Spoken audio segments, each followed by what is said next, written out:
So it's Sunday, it's time to relax, but are you already worried about going to work tomorrow? If so, you're not the only one. The company Robert Half surveyed Phoenix workers, and they found that 43% of them have reported having what you might call the Sunday Scaries. That's higher than the national average of 39%, and it may be caused by chronic work stress. Joe Mizzi from Robert Half, he joins us now, and just out of curiosity, which was the most nervous, which city about going back to work on Mondays? Actually, Sacramento at 51%. Why is that? It's California, it's so nice. Apparently a high-stress job market. Okay, well, let's talk about the Sunday Scaries. What is happening? You know, why Monday? And most people take off Fridays and they have a longer weekend, but it's Monday now. Is this a new trend? Yeah, so it starts on Sunday afternoon as they're getting ready to go to work Monday, and that thought that starts creeping in. Yeah. It's like, oh, I've got to go to work tomorrow. What are people worried about? You know, number one is heavy workload. They feel like they're being overworked, or a tough deadline that they're coming up against. That would be the number one reason. Okay. Behind that, it would be a challenging relationship with their direct manager. Okay. Is usually next. And then after that, it's not liking their actual job duties. And then last and further down on the list is actually a conflict with coworkers, but that's by far a distant last. Okay, but those are pretty valid things. Now, how do we fix this? How will we get rid of this trend and stop worrying about this on Sunday afternoons? You know, I think communication from the employee side, communicating to their manager when they do feel the stress is highly important.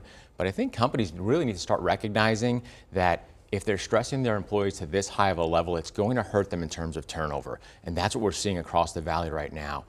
Nationally, there are over 1.6 million job openings more than there are unemployed job seekers.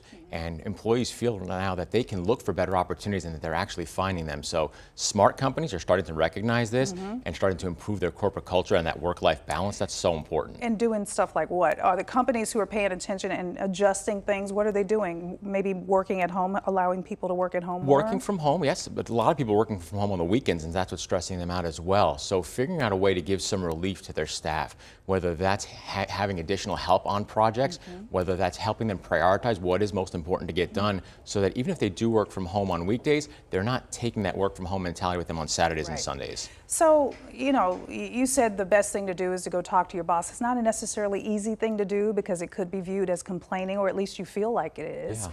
How do you even start to go that route? You know, keep it professional, be calm and collected in a conversation like that, and explain to your manager what is most important for you and how that's going to help the company meet their long-term goals as well. Savvy companies understand that a burnt out and a stressed out employee in this market is soon to mean an empty seat for them. Yeah. Do you think companies are receptive to that? Do you think they would appreciate you coming there? Or in most cases, is it viewed as maybe you're complaining or something like that? I think as the job market continues to tighten, more and more employers are starting to understand these concerns. I think during the recession years ago, employers had less tolerance for these types of conversations, but as they're hearing more and more about this and they're seeing higher and higher turnover rates within their organization, I think the smart companies are starting to recognize this. So the jobs that you're getting people, are they saying that they're leaving their jobs before because they was too stressed out? It's one of the number one reasons. When a job applicant's coming to me looking for work, one of the biggest questions they have about a company I'm talking to them about is, what's their corporate culture like and what's the work-life balance there? It's probably one of the first questions I hear. So Sacramento is number one on the list. Where's Phoenix? Phoenix is sitting at 43%. We're middle of the road.